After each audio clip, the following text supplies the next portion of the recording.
And it is from the greatest of ills, my brothers and sisters, that you ever seclude yourself with a woman. Do not seclude yourself with a woman. As the Prophet ﷺ said, that if a man is in seclusion with a woman, then the third is who? Shaitan. And what's the shaitan going to do? He carries a message from this one to that one. He says to her, look at him in the eyes. He says to him, look at him in such and such a manner. He says to her, move closer. He informs her, move closer to him. Seclusion with a woman is extremely dangerous, my brothers and sisters. And it reminds me of a situation that occurred on an occasion with a sister. May Allah forgive us and forgive her. That this situation occurred, that she intended to give da'wah to an individual. Right? She intended to give da'wah to an individual in her educational facility. She was in the same educational facility as that individual. And her intention was to give him da'wah. So initially, she was in the same lecture theatre with him. And this ikhtilat, and this free mixing in the lecture theatres, this is something that the scholars, they forbid. Shaykh Abdul Aziz ibn Baz, Shaykh Muhammad bin Salih al-Uthaymin, Shaykh Salih al-Fawzan, Lajnatul Da'ima, past and present. That free mixing in the universities and in the educational facilities is something that is forbidden. Nevertheless, this sister was there. And she started sitting close, not next to each other, but in the same vicinity as a non-Muslim, as a kafir, male. And he started, he asked her, she was wearing the hijab and so on.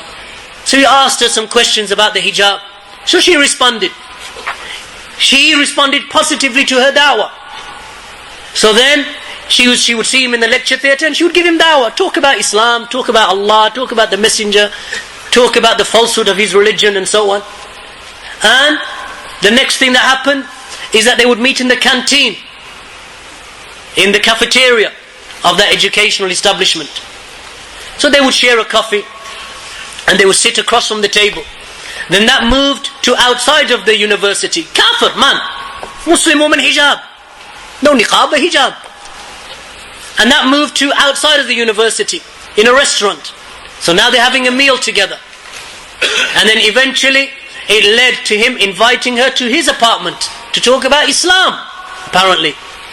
And her experience with Islam, and how she grew up as a Muslim. Nothing happened to begin with.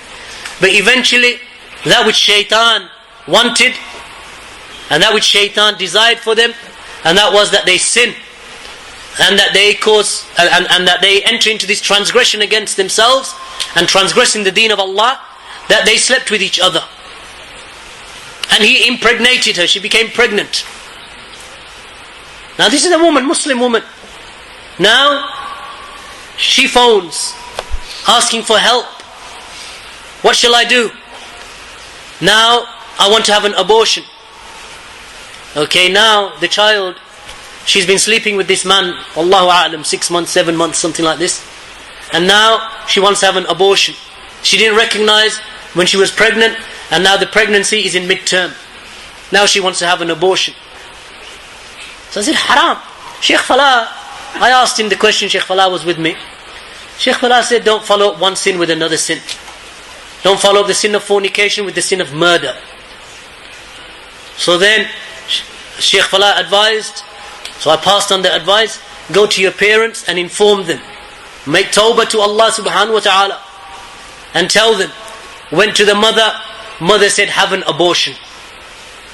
Don't tell your father, have an abortion. This is the reality of what occurs. And she said, I'm going to have an abortion, I can't live with this, the shame and humiliation.